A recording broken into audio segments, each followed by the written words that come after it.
Hi, I'm Ashley Swartz, CEO of Furious Technologies. Welcome to this week's Manufacturing Minute. This is the week of February 28th.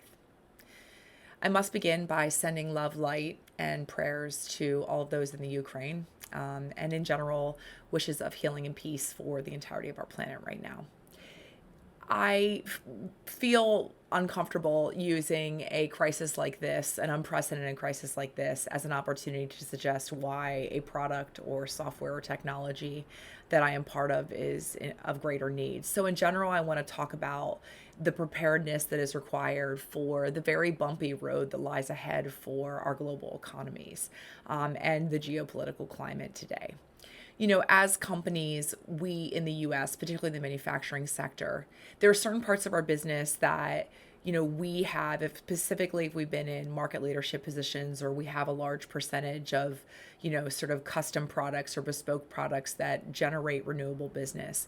We oftentimes as operators, we get lazy. We processes that are not perceived as strategic or imperative that are outside of the production floor or the actual manufacturing and operational environment, like sales or pricing or, so at times it has been shipping and logistics as well. We put them in second order or third order priority in regards to investment and time and attention of executive leadership of a company or an organization. And I think what is happening now with the volatility, with the supply chain crisis, the talent shortage that we have now, with a pandemic, and now even more significant increases of the cost of fuel because of the shortage of supply as a result of Russia being sort of shut out. We need resiliency, not just in the supply chain. We need resiliency across the entirety of our business, across all functions, both front office and back office, commercial as well as production and operations. And we need to sort of understand that that resiliency is going to be had by knowing more about our businesses than our competitors or our buyers or the market does. And the way we do that is through data. It's the time and attention and the investment in not only being able to access and utilize data to make more informed decisions, and most importantly, more frequent decisions that are required as a result of changing dynamics in a market or in supply or the cost of materials or in demand, et cetera, et cetera, et cetera. We need to not only be able to access data, but to learn and infuse and create the DNA and cultures within our organizations of being able to use data to make better decisions. And I love data because data doesn't lie.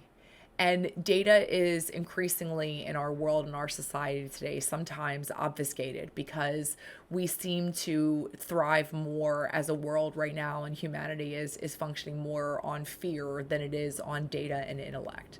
But I would suggest to you that if as operators and as sort of, value chains within each of our respective sectors, if we choose to embrace data as the oil that runs our business, I believe the machine of our business, I believe that we will all be better for it and be more prepared for what is sure to be a continual period of uncertainty and risk that exists within our economies. And ultimately, as globalization shifts back to more localization and onshoring, we will be better prepared. And we will be more confident in the decisions we make as a result, which is something that right now, having confidence and conviction in the right decision is probably one of the most valuable things that you can provide, and assurances you can offer your team and your organization as leaders. So thank you for the opportunity. I welcome anybody to provide any input or feedback as to what they would like to talk about in the coming weeks. Sending everybody love and light.